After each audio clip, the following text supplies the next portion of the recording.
Sarashiva Samarambam Shankaracharya Madhyamam Asmadacharya Paryantam Vande Guru Paramparam Ishvara Guradmeti Murti Veda Vibhagine Vyomabhadvyaptudehaya Dakshinamurtaye Namaha Sarva Vedanta Siddhanta Gocharam Tamagocharam Govindam Paramanandam Sadgurum Pranatosmyam Om Shri Krishna Govinda Narayana Om.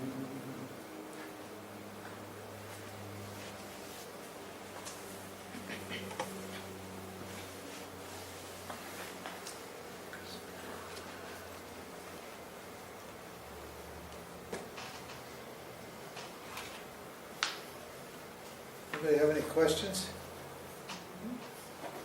so far?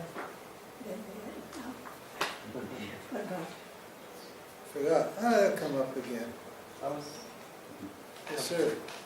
I don't want to take up time if everybody else is okay with this, but having a little bit of trouble understanding the causal body.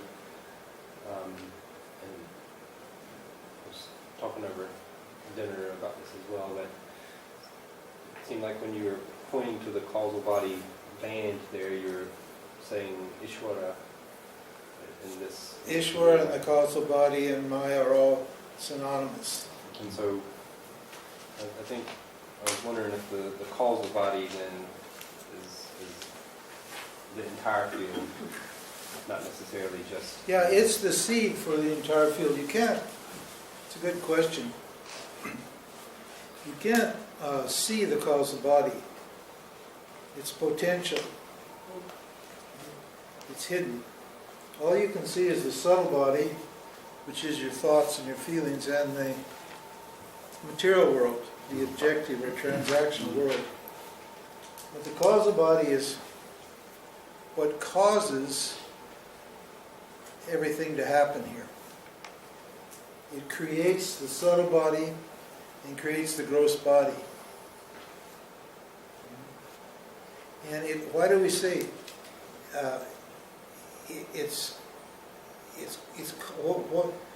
why is it causal? Why does it cause things to happen? Causal body is called ignorance.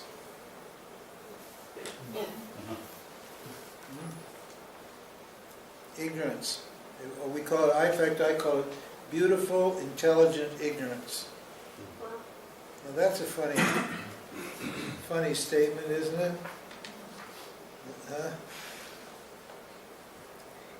The beautiful comes from the sattva. Sattva is the source of the beauty, the order and the beauty. It comes from sattva. And this creation is so beautiful. It's so fresh and novel and new and interesting and engaging and hypnotizing that it distracts our attention from ourselves. When you don't know that you're whole and complete, to say that I'm the self means that I'm whole and complete. I'm not missing anything. That's the I that you're experiencing all the time, 24/7, that I, when you say the word I, that I is whole and complete. But Ishvara Maya cuts you off from that sense of wholeness and completeness. You don't feel whole and complete, do you? You feel incomplete. You feel inadequate. You feel insecure. You feel helpless. You feel small. This is the natural feelings that are produced by ignorance of yourself. In other words, the causal body is producing that feeling.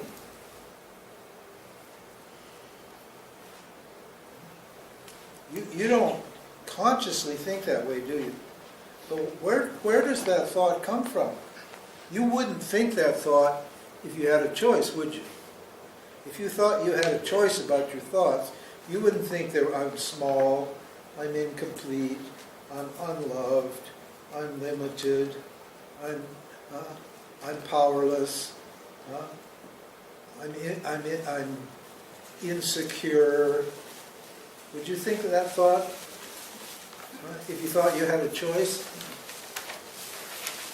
Then why do you think it? Because you don't think it. The causal body. Ignorance is making you think that thought. You don't have to think it. We're telling you don't have to think that thought. Say it. Yes? How does, just as a follow-up, how does the causal body then relate to what we know about Brahman and Prakriti that is mentioned as the cosmology? Purusha and Prakriti. This is Purusha. Self is called Purusha, and Maya is called Prakriti. Now, let me finish this gentleman's question. When you feel incomplete and inadequate, and you look around you, you see all sorts of attractive things, don't you? You're attracted by various things. And because you feel incomplete, you assume, this is not, you don't know you're making this assumption, but you are. You assume that that object can complete you. You think, if I get that, then I can erase this feeling of being limited and inadequate and small. Right?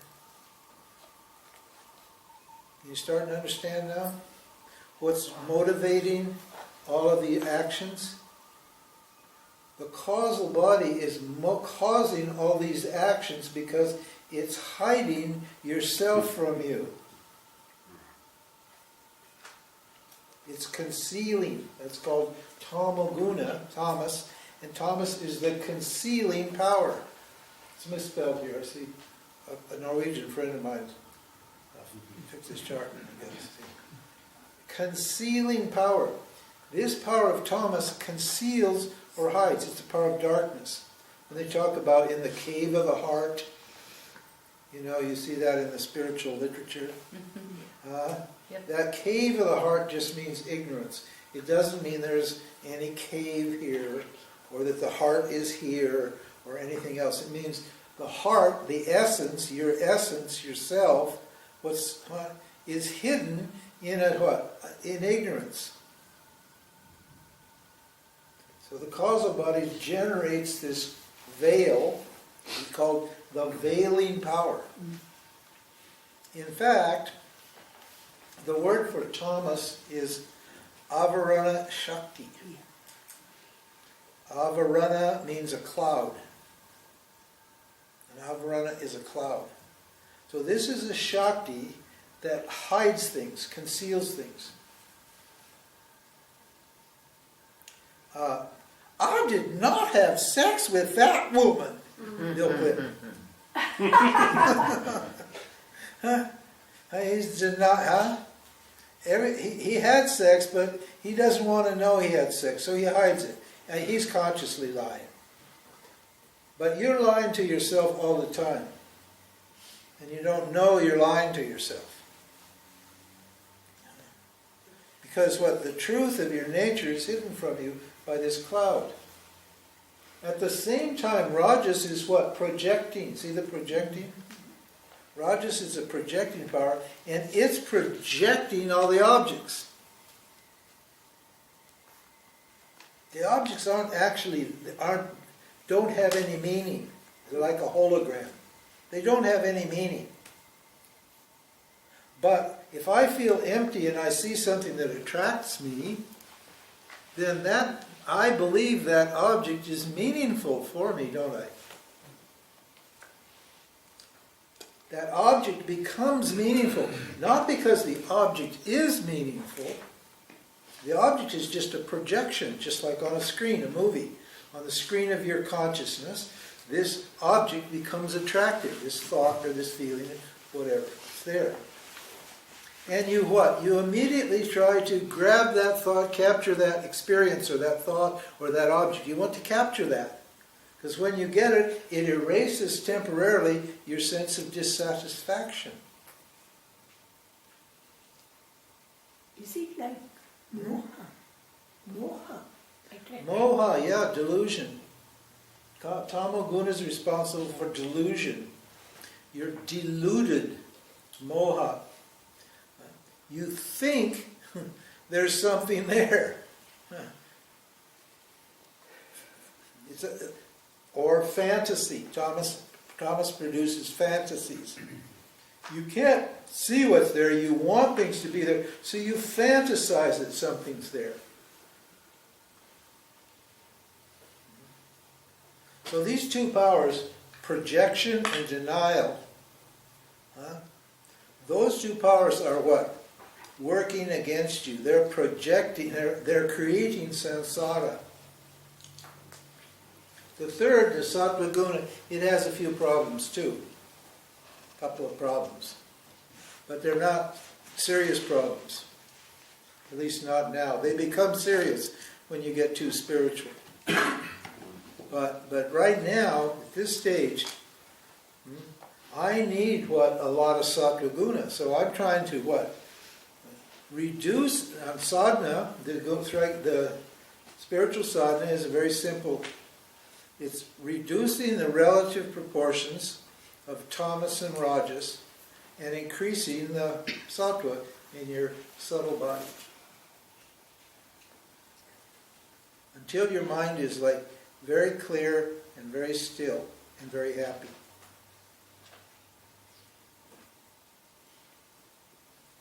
The rajas is agitating it. It's called vikshepa shakti. Vikshepa means projecting.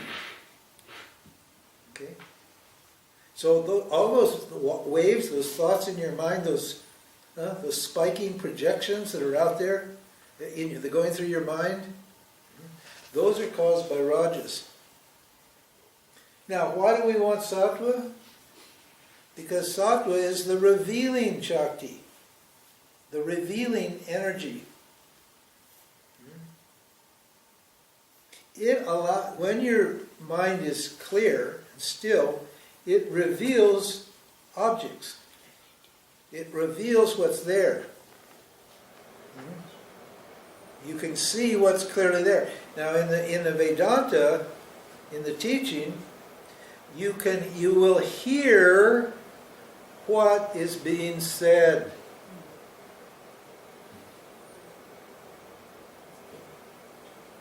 This woman I had irritated me this morning. She was not hearing. She would come to argue.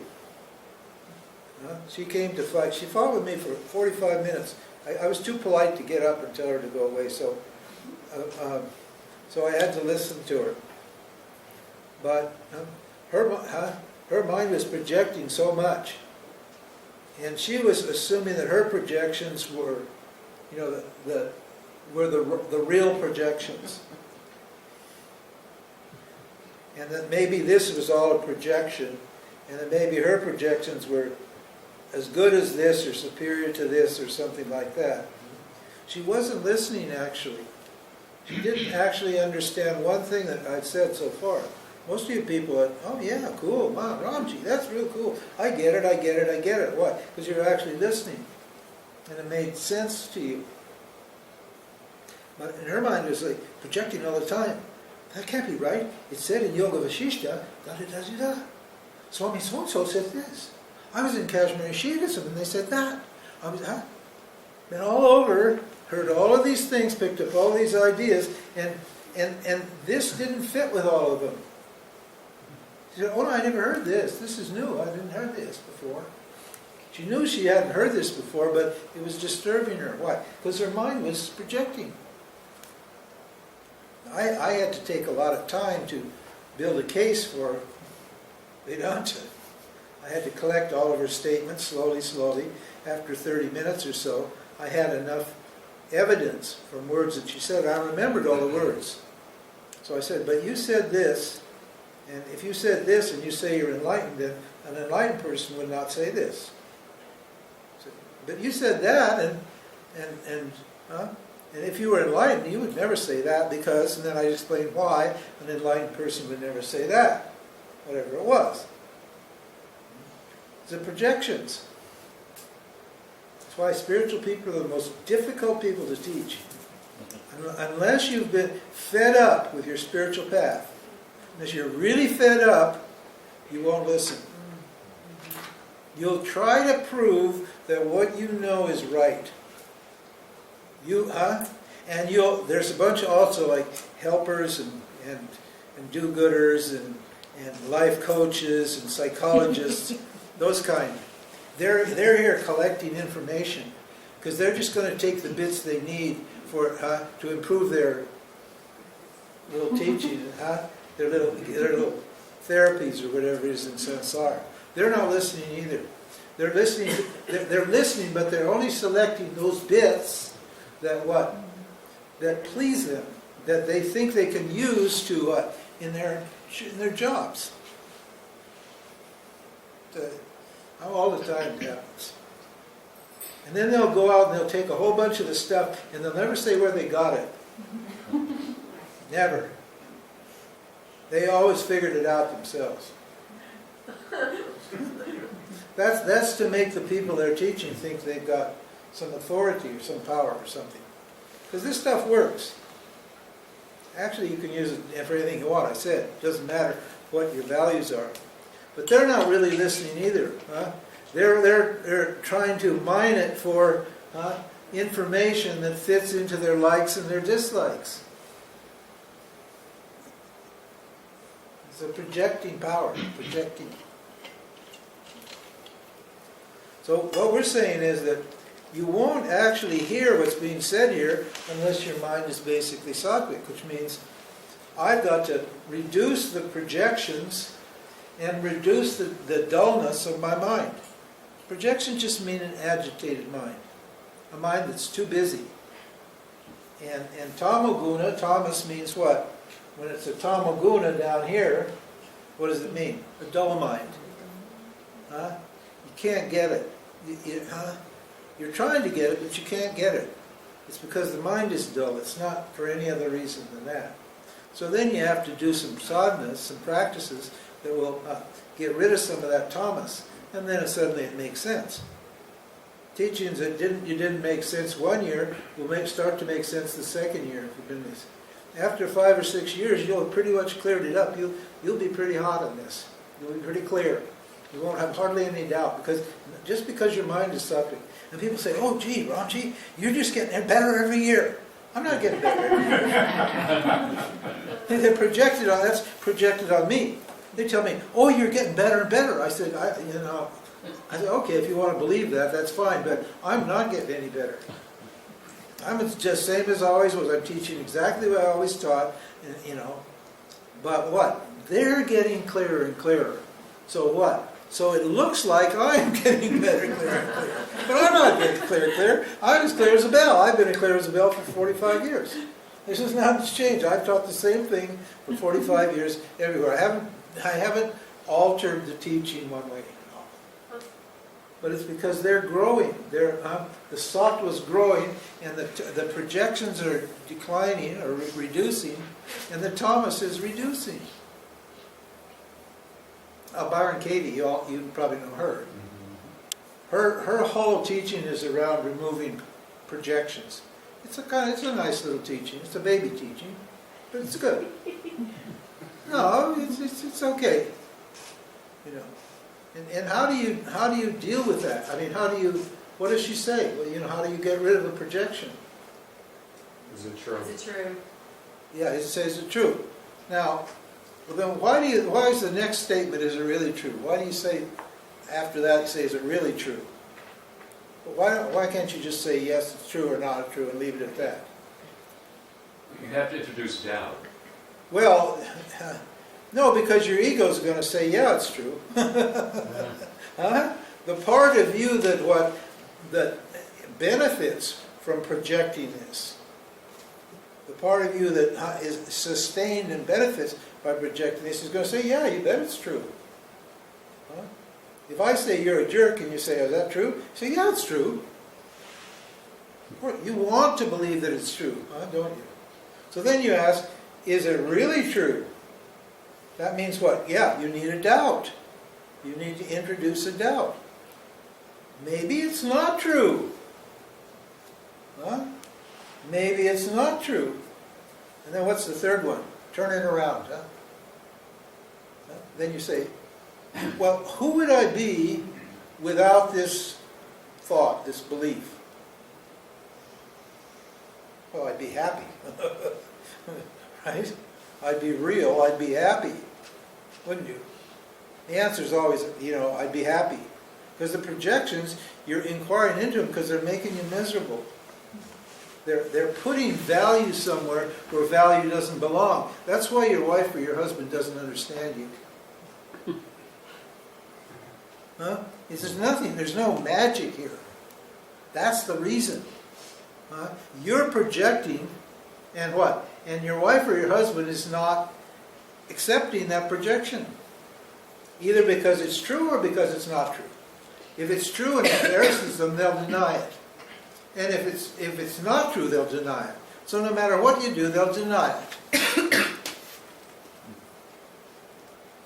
That's why there's all these miscommunications between people. Because you're constantly putting on other people in your relationships. Ishwar, meaning Ishwar is your relationship. You're constantly projecting on Ishwar what you want to see or don't want to see. Denial is what? I don't want to see it, so I avoid seeing what's there. Tamaguna, the conceited power, is for avoidance. This is why you avoid things. And Rajaguna is where you attack things. It's attacking power. Donald Trump, he's a great one for that. He's a poster child for Rogers and Thomas. The president is a poster child. Huh? He wrote the book on Rogers and Thomas. You want to know? Just study him for not long. 1 day. It doesn't take more than just really a day or so. It took me about 2 minutes when I heard him talk. I figured that out right away. And it's always the same thing. He attacks and he denies. He attacks and he denies. He attacks. As the Rogers and Thomas swing back and forth, he attacks and he denies. He's ignorant as a loaf of bread. He doesn't have enough sattva to see what's happening. That's the problem. If he had sattva, he wouldn't have to have all those people around him saying he's wonderful and all. He'd figure it out. It would be clear to him. And he wouldn't need all these advisors telling him what to do. Those people all know he doesn't know what he's talking about. Huh? So he needs them to tell him what's going on because he can't see. He hears something he doesn't like, what does he do? Goes into attack mode. When there's, or what? Or he denies, either way. Or he does both. I deny and then attack. Or attack and then deny. Listen, this is in everybody. I'm just, I'm not for or against Trump. Trump's the self. So, but under the spell of a serious what? Ignorance. Yeah. So Raji, back to the question I asked you, do we have more of one than the other in the jiva body? Yeah, you have, yes, that's right. Each jiva might have more tamas than rajas, or Yes, I might yes. have That's more called the severe. preponderance, yeah. Okay. One guna tends to predominate in a person, in individuals. And there'll be various combinations. But you cannot get rid of the gunas. Yes. What about if the gunas are not influenced by the food that you eat, depending on what you eat? They are, the good food, all the guna, if everything down here, this is all gunas. This is your food. Your food is all gunas. And your digestion. Here. These. Where is it? Yeah. Under promise. Oh, up here, the pranas. All of that is all what? Gunas. Oh, your actions are all gunas. Your perceptions are all gunas. See how complex it is? So, It does influence. huh? So I said he does influence, so I wonder what Mr. Presidents eat every day. Thomas and Rogers with him all the time. Oh, you mean what kind of food does he like? Well, the food that you like will tell you what kind of the guna is predominant. Now, we went over here, what was it, OTP, outside the perimeter. And we ate with the locals. And we had Tomasic food. And you could tell most everybody eating there was Tomasic. Their bodies looked Tomasic, and the food was Tomasic. It was heavy. I knew to order the few sattvic items on the menu, and then I did treat myself to a little Thomas. I'll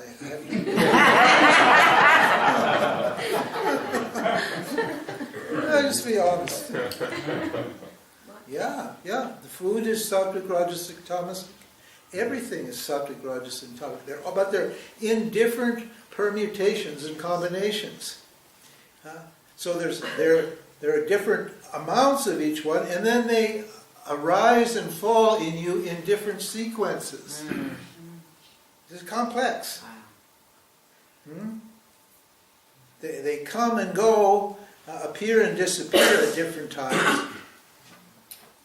I should have brought my communications chart for you to show you how difficult it is to communicate. But you can see, you've got all these factors on all these levels are influencing your response, your stimulus and your response. This samsara is a stimulus comes in here, produces a vasana, and a response comes back here. See the response arrows? That means that's outward going energy, and this is inward moving energy. And this cycle here takes place back all the time. You're constantly responding and constantly stimulating. Every by 50th of a second, a new stimuli comes in and a new response goes out. Going all the time. Yes. But you say that one guna predominates the other in an individual. Yes. Does it change? And it can shift over? Sure. Based upon, in two ways. As the field changes, then the individual is down line from the changes that are taking place in the macrocosm. His gunas will predominate differently. So when there's macrocosmic rajas, that's going to sort of shift and affect you to become more macrocosmic rajas. Or when they're macrocosmic tamas, that's going to affect what? Your tamas. This is why you got to be very careful who you associate with.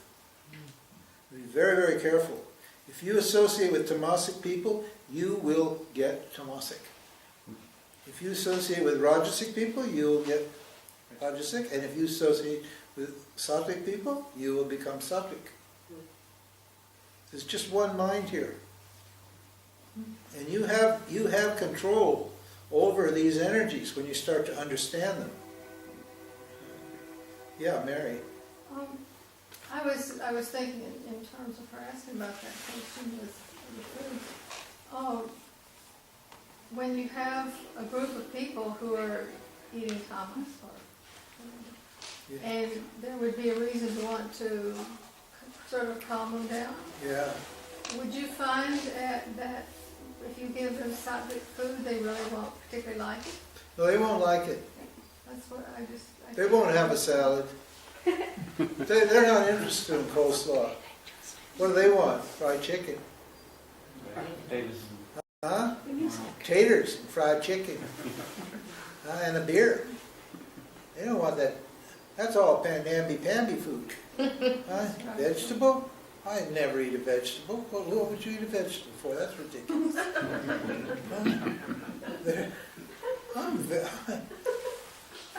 Yeah. Yeah, you can't tell them either. You can talk to them till you're blue in the face. Their vasana, their guna, is going to what? Select the food for them. Yeah. And- huh? It's in Bhagavad Gita, Yeah. fourth chapter. Oh, yeah. What kind of people are attracted to which kind of? Yeah, Bhagavad Gita chapter, the last chapters are all Last gunas. but one. 16 and 17 deal with the gunas in quite a lot of detail. Food particularly, big topic. We're going to get to that here. We can analyze some of the foods and that sort of thing. In fact, my wife is almost finished with a book on working out the practical details of this guna teaching in all areas of your life, into the food and the people and the money. Money, so how you handle money, what's your relationship to money, sattvic, rajasic, or tamasic. Sex, what kind of sex you have, how you view sex. All of these things, relationships, what kind of relationships you have, what's a tamasic relationship, what's a sattvic relationship, what's a so forth and so on. Working it all out in detail. I'm just presenting the basic idea, and she'll work it all out for those people who need a little help in certain areas. So like that. No. But anyway, the point is here that there's two basic negative kinds of thinking: Rajas and Tamas. Now I'm going to need, I need Tamas to listen. I need a good third of my energy in Tamas. Why? To sleep. Rest. You have trouble sleeping? Nope. Good for you. There's a woman who's blessed with the right amount of tamas. You got a good amount of tamas. But if you're not sleeping well, you got too much rajas and too much sattva probably. And you need to reclaim a little bit of tamas from those two. You got to develop a few tamasic habits and tamasic thoughts, and get to where you get your good sleep every night. When you start depriving yourself of sleep, what happens? Rajas. Then you you're really agitated. You're thinking all the time. You're feeling really uncomfortable because you're not sleeping. In fact, it's a famous torture throughout the world, sleep deprivation. And then what happens? After you get so agitated, all that motion, what does it do? It wears out your mind, and then what happens? You get tamasic, but you can't sleep. It's called wired but tired. You ever been that way? You're wired up, but you're tired, but you can't sleep, because Rajas and Tamas are just right there all the time fighting back and forth with each other. So you feel exhausted, but you can't sleep. Rajas and Tamas.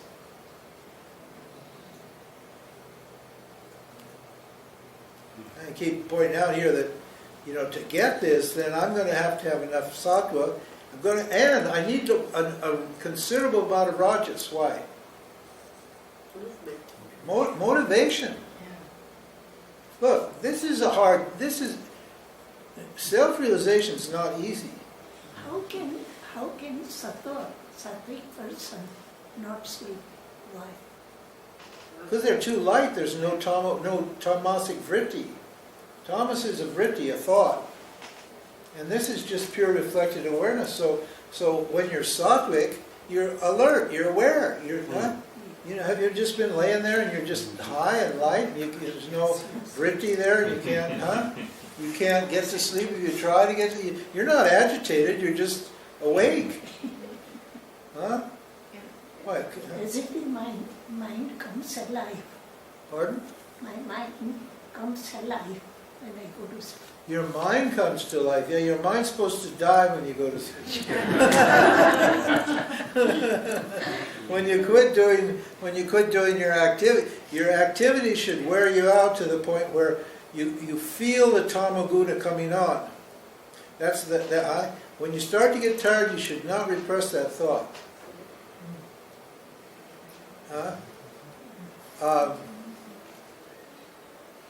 If you repress that, you say, "Oh, I'm too busy, I can't sleep now." Like, I just sleep whenever I feel like it. I don't care. I said, I don't care. I don't need a job. I don't need to do other stuff. I don't have to be there to do anything. I'll live on the street. I'll sleep under a tree. When I want to go to sleep, I go to sleep. Because that Ishwar is telling me, I put that guna, that vasana there, that guna there, but for a reason. You need to rest, fella. So rest. Oh, no, Ishwar, no, that's not good. I'm too busy. I've got too many things on my list. I can only sleep at 11:30 at night. Well, okay, now what have I been doing? I've just been busy all day long, and then you lie down to go to sleep, what's going to happen?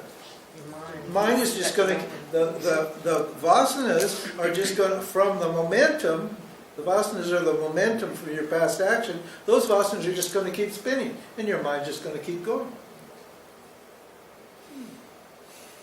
Sleep is a huge problem in this culture. Why? Because Rajas and Tamas dominate this culture, particularly Rajas. That's why we're the richest, most powerful people. We work like demons.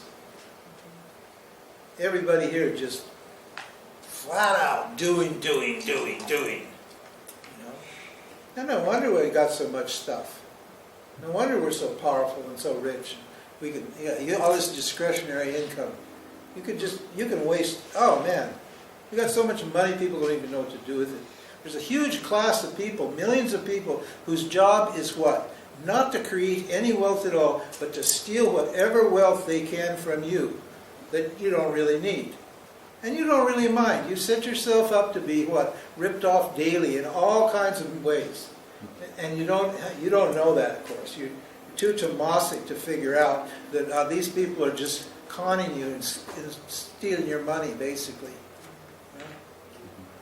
No, because we got way too much, and it's all because we're too rajasic and too materialistic.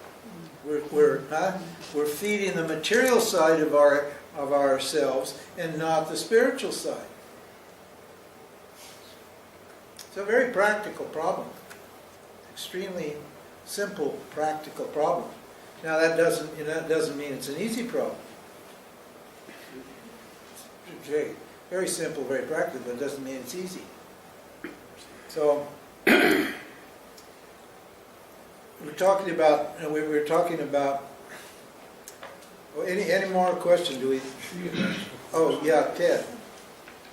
If you don't want to go there, No, it's fine. I mean, everybody's happy with these questions.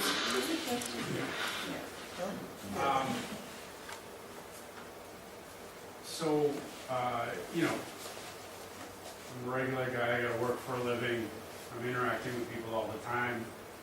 I can't really choose who I'm interacting with a lot of the time. And especially, for India, being in India, the Rajasic nature of kind of the society that we live in is just unavoidable. It's unavoidable. And so my question is, how does one kind of counteract that? I mean, even on an interpersonal level, if I'm standing in front of someone that's super Rajasic, sometimes it's easy to get kind of drawn in. Oh yeah, energy. Absolutely, yeah. So absolutely. Well, karma yoga for one, and two, make a point of contacting that person's self. Now that sounds really strange, doesn't it? No. No? No. Okay, good. I'm glad you have that. Because remember, the self is always standing in front of you. Don't think it's a person. And don't think it's a person, and don't relate to their energy. Unless it's sattvic. If it's sattvic, then you have a nice, pleasant interaction. They'll be just passionate and clear, and they're happy to talk, and they'll be present, and you can have healthy relationships with sattvic people. But what you do is you assume that if they're vertical, the self is there. Okay? It's reflected, but it's good enough. That shows you that the self is there and they're present. So what you do is you just contact the self. You speak to the self. You look them right in the eye, and you make contact. Huh? And you keep the conversation, you keep that thought in your mind. I'm speaking to the self here. I'm speaking to myself here. They'll calm down. It took me a while with this woman. It took me about 45 minutes to get her to calm down. It wasn't real calm. It was kind of angry calm. But, huh? No, she stayed and listened because so I was actually talking to herself, and some part of her knew it. So she stayed there. If I hadn't contacted the self, she'd have got pissed off and told me off and ran out, which would have been fine with me because I was getting tired of it. But I didn't show it or anything. I was very patient, very kind. Even though it was painful for me, I was just hung in there and slowly. I'm sure it'll have a big impact on her actually. But I won't be able to see the results probably, but that's okay. So contact the self and then what? Take whatever happens in it with a grain of salt. Karma Yoga. Take it as prasad. But you're right. But having said that, don't think that but persisting in a negative environment that Karma Yoga is going to solve the problem. Because that means you shouldn't be in that environment in the first place. What if you have no choice? You have a choice. You always have a choice. You think you have no choice. That's another tamasic thought. The thought, I have no choice, that's tamasic. Yeah. I have, if you hear you say, I have to do it, huh? Is it true? Is it true? There you go. Can you be sure it's true? Can you be sure it's true? Are you really sure it's true? You don't have to do anything. You have made an agreement with yourself that in this situation, now this is something you really want to do, but if you're in your right mind, you wouldn't have done it. So what do? You say, I have to do it. You don't really want to do it, but you say, I must do it. No, you don't have to. Look, you think, it's because I have to take care of my kids and my wife and this and that. If you don't, Ishwar will find somebody else to take care of whatever it is. For sure. For sure. Ishwar looks after everybody according to their karma. If it's another person that you think you're very attached to and you're supposed to do it, and they've enabled, they've used you to enable their dysfunction, they'll keep you in control forever. And they'll keep you thinking you're doing some virtuous thing for yourself to do it. No, you don't have to. You're not supposed. You hear the word supposed to do? That's not as bad as have to do. But if you hear, I must do, I supposed to do, I should do, I shouldn't do, huh? All those shoulds and shouldn'ts and supposeds and musts, it's all self-delusion. You're hypnotizing yourself. They're all tamasic thoughts, and you don't want to deal with them. Underneath those thoughts are some serious spiritual problem. They're hiding it. They're masking it. No, you don't. You're free. You're free to change your karma. Oh no, you're free to change your thoughts. Thoughts are not etched in granite. They're not etched in stone. They're removable. They're interchangeable. See, there's four kinds of thinking. There's four basic types of thinking. One's impulsive thinking. It's on here on page 3 at the top. Impulsive thinking, A. Impulsive thinking is, well, you know what it is. Involuntary thoughts. The thought just comes up and you just do it. In the 60s, that was a big cut, right? If it feels good, do it. That was one of the mottos in the 60s. That's when I cut my teeth spiritually there. The 60s. If it feels good, do it. That was because there was all this repression from the 50s and stuff, and everybody was fed up with it. The Tamagunas, and so they wanted to break loose of it. the conditioning and so forth and so on. So they got this mantra, which was, if it feels good, do it. That's impulsive. Whatever you feel, why don't we do it in the road? Remember the Beatles? Remember that song? That was the 60s. Impulsive. If you're an impulsive thinker, remember Zorba the Greek? There's an original party animal.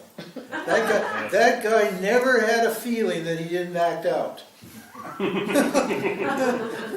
or bad, huh? And he celebrated his feelings. Right. It's impulsive. You can't control it. It's involuntary. Swami Paramarthananda tells a great story. He said, there's this person, and he had this idea, he's tired of the city and everything, and just everything, and he had this idea for giving a dream house. He wanted a dream house in the country, so he was fed up. And just so happened, he came into some money, quite a lot of money, an inheritance or something.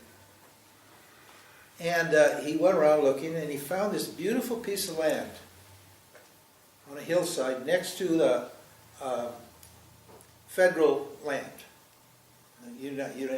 So nobody could build there. And he had this spectacular view and a big, beautiful area all around. And he bought it.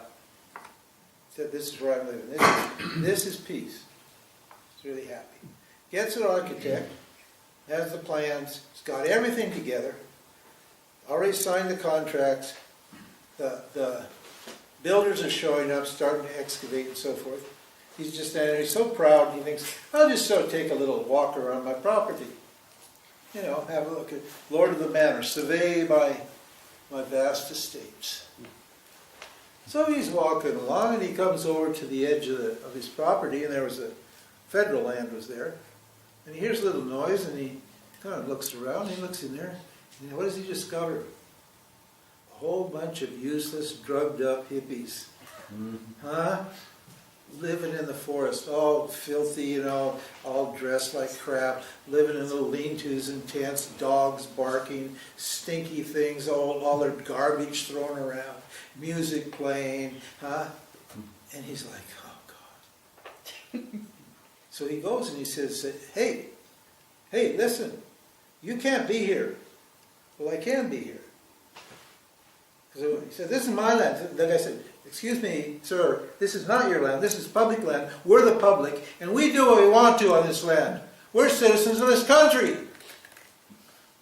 They go, you. And off they go partying again. Now what's he going to do now? Huh? He's committed. And now he suddenly discovers that this beautiful piece of land, meaning his subtle body, his mind, is what? Behind it, right behind it, hidden in the causal body, are all these heavy-duty, ugly, nasty feelings and thoughts.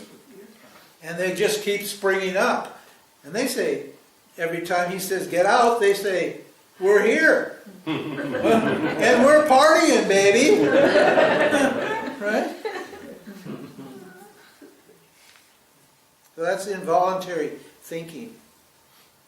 And what we're saying, he's got to reclaim his real estate here. He's got to get those involuntary thoughts under his control. So that's one kind of thing. Then the next kind is called mechanical thinking. That's B. You know that one. Just every day we're talking to the waitress today at the restaurant. Having a little fun with her. Because she's having a few problems. And so I start talking to her about her mind and controlling her mind and all that sort of thing. She's telling me, every day it's just the same. She's on Monday, and then she tells what she does on Monday. Then on Tuesday she does what she does on Tuesday. Wednesday, Thursday. She was bored to death with her life and her mind. Her mind was just, it was driving her, and of course it's making her angry. So she told us right out front, I've got a temper.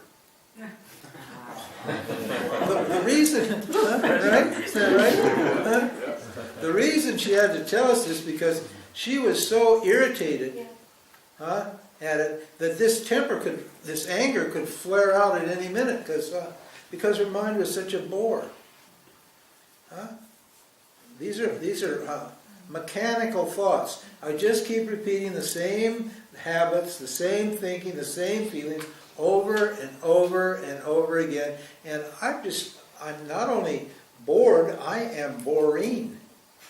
If you ever wonder why people don't want to talk to you, why they'll listen for 5 minutes and then they go blank. If you were interesting, they would continue talking. If they just keep going like this and nodding their head and say, yeah, you bet, yeah, sure, yes, indeed, wow, I agree. They're not listening. Why? Because you're a bore. You'll say the same statement 10 times in 5 minutes. Have you ever heard people like that? They'll tell you something, and then like 2 minutes later they'll say the same thing again, and then 3 minutes later they'll tell it to you again. You say, excuse me, I heard it there, and I heard it there. And you know you don't do that, of course, because you're polite. But that's what you're thinking. Huh? Mechanical thinking. Huh? We have a rule in our, my wife and I have a rule. 5 minutes small talk max. We do small talks, we'll do small talks with you for 5 minutes. Up here I'm showing off, I'm pretending that I'm really compassionate. The kid's kidding. No, 5 minutes max. You can blah, blah, blah, and say your thoughts over and over for 5 minutes, and then we just go blank. But we know, you know how to like look and nod your head, because you can tell. All you have to do is nod your head, and then they think you're paying attention. And then once in a while you go, yeah, sure, right, yeah, right.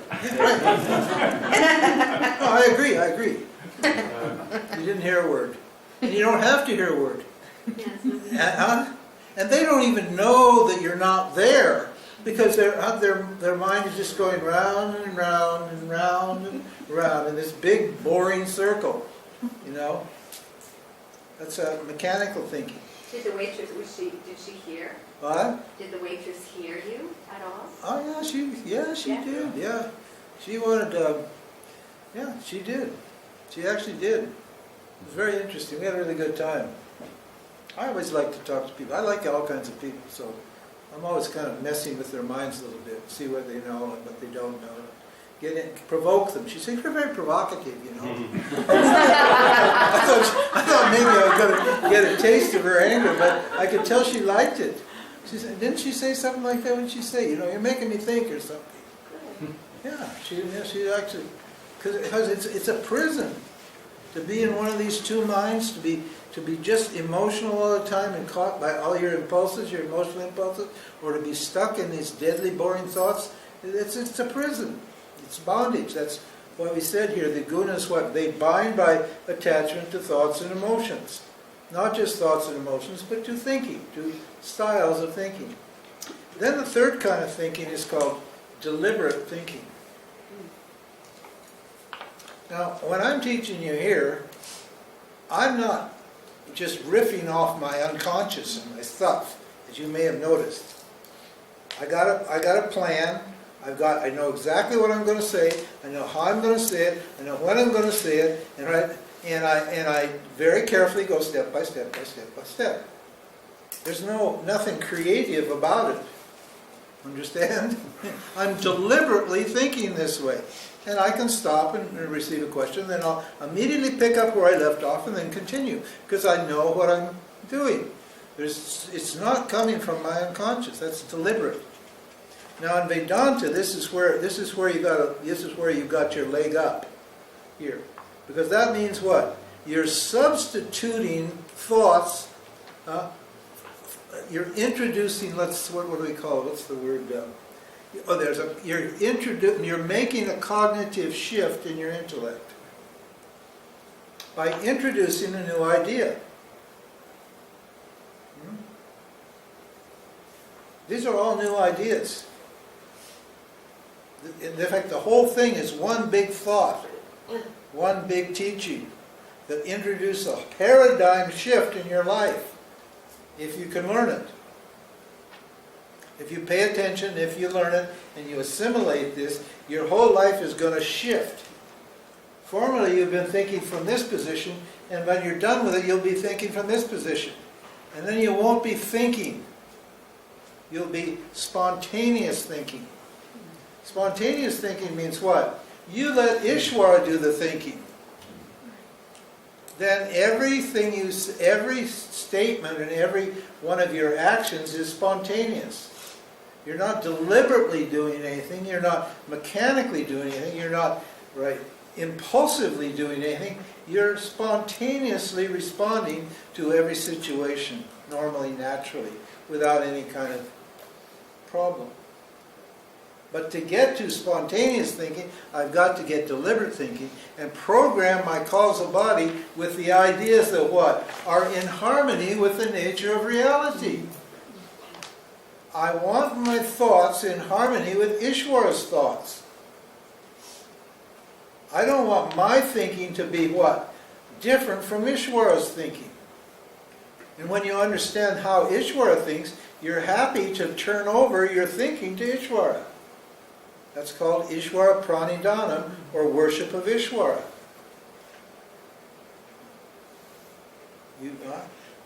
You understand, hey, this is Ishwara thinking. If I think like this, I'm completely in harmony with Ishwara, then what? I can let Ishwara do the thinking. But I've got to, like what? I've got to start out. I've got to put a little prime the pump and get started there. What do you call it? Intuitive? What? Intuitive thinking. Well, intuitive. Yeah, you could call it intuitive, but it's not really intuitive because that implies a doer. Well, you talk about going with your knowledge instead of with your feelings. Yeah. That's deliberate. Yeah. But I'm talking But you need to do that. You need to deliberately what? Operate on the basis of knowledge until it becomes natural. And then then your responses become spontaneous. They're not scripted. Okay? Yes. Can you please elaborate a little bit more about what is subconscious mind versus conscious mind? Your subconscious mind is your causal body. And your conscious mind is your thoughts and feelings, the things you're aware of. Your subconscious, this is your subconscious. Now actually your subconscious is not unconscious. And your unconscious is not unconscious. This is the most intelligent part of yourself. It's incredibly, this is superconscious, you could say. This causal body picks up trillions of bits of information every second, and it reduces them to manageable bits of information that you can actually see in your mind. It's called heuristics. In psychology, it's called heuristics. Heuristics is simplifying patterns of energy into something that your conscious mind can bite off, can deal with. Because we're being bombarded by trillions of bits of information here all the time. You have no idea all the stuff that's coming in. But what? All that information is filtering out in me in discrete bits of information, discrete thoughts. That's because the causal body has a filter and a shrinker, and it takes the essence. This is why you're so often wrong when you operate on intuition. These are called your biases. You know biases? Everybody has biases. You don't dream up a bias. You have a bias. That's because the causal body just gives a general picture of what's going on, but it doesn't give any specific information. And yeah, this is a big problem. Your causal body is a big problem. In fact, that's what we're doing. We're going to reprogram it. We're going to, one, simplify it, and two, reprogram it. To what? To counteract its tendency to produce biases, projections. Because of this heuristic principle that's operating there. It's a very good book. If you've got a pretty good intellect and you want to... clinically, this has all been verified. There's a book called by... what's his name? Daniel Kahneman. And the book is called Thinking, comma, Fast and Slow. Thinking, comma, fast and slow. This is the fast thinker, and this is the slow thinker. This thing here can calculate, it's a supercomputer, and it can calculate and reduce things very quickly. But you're not going to get you're going to get an approximation of what's actually happening. You're not going to get what's actually happening. But it just creates enough so that you're slow thinker, so that what you can do is what? You can work with your thoughts. Because they're going by, well, if you're Rajasic, they're going by so fast you can't deal with them.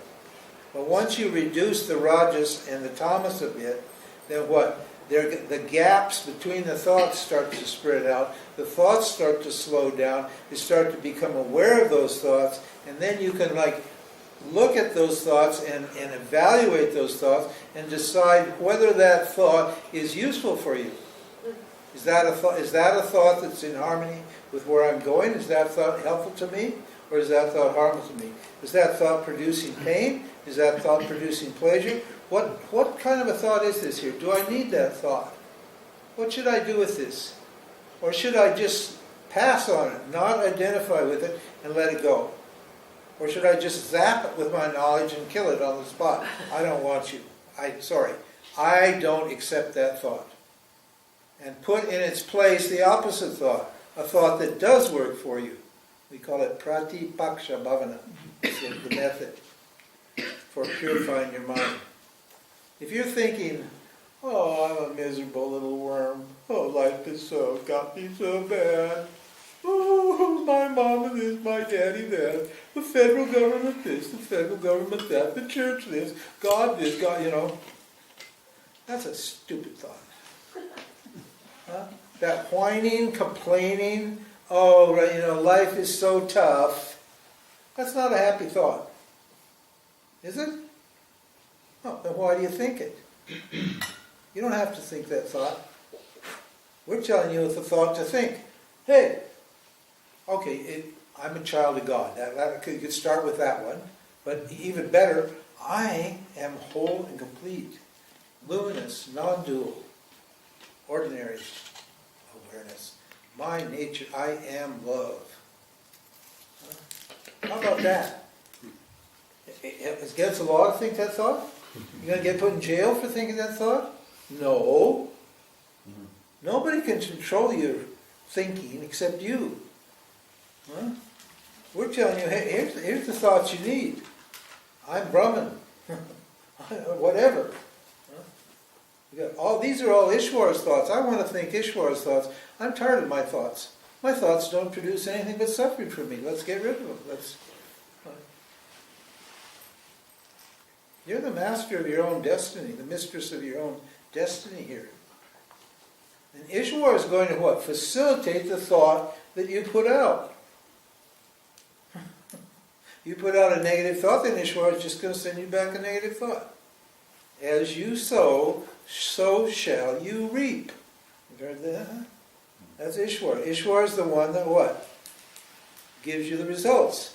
So you sow a bad thought, you're going to have a bad feeling, and you're going to get another bad thought come back right after that.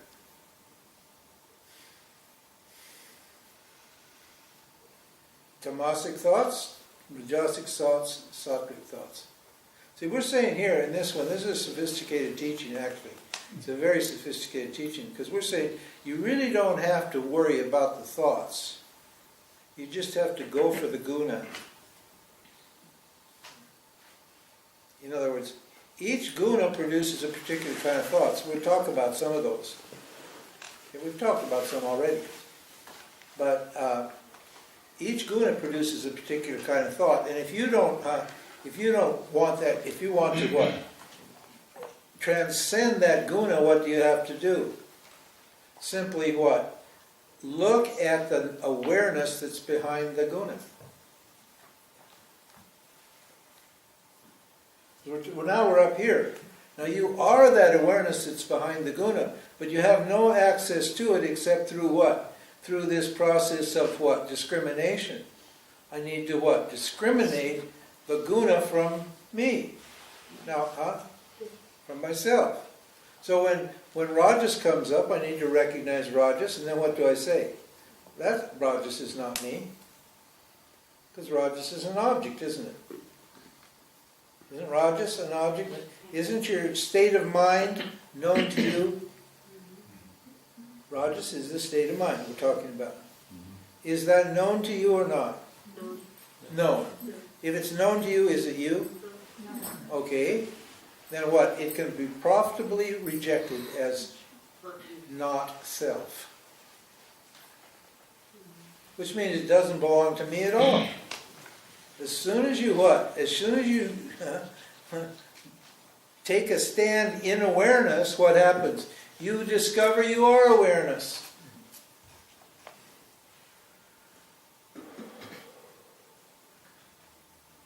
Yeah.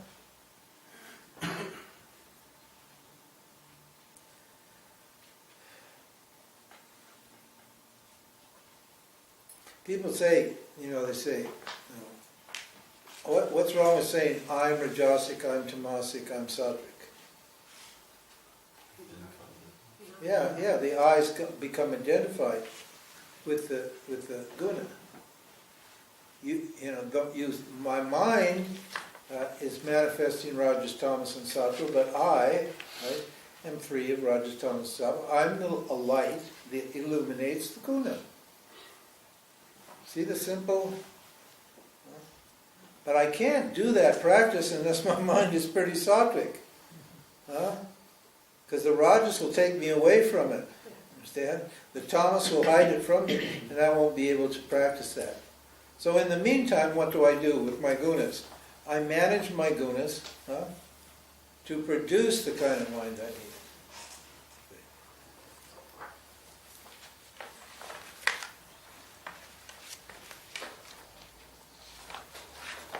And in the Bhagavad Gita, it goes through it and analyzes the two basic personality types. Right. But there are not three basic personality types. We stick the Rajas, Tamas together into one personality type. Because wherever you have Rajas and Tamas, they're like, I call them incestuous bedfellows. They're in bed with each other all day long, having their way with each other. And then the third type is the sattvic type. These people are like you guys. Most of you are sattvic types. Your mind is sattvic. That's why you're here. This is what, this Saturday night?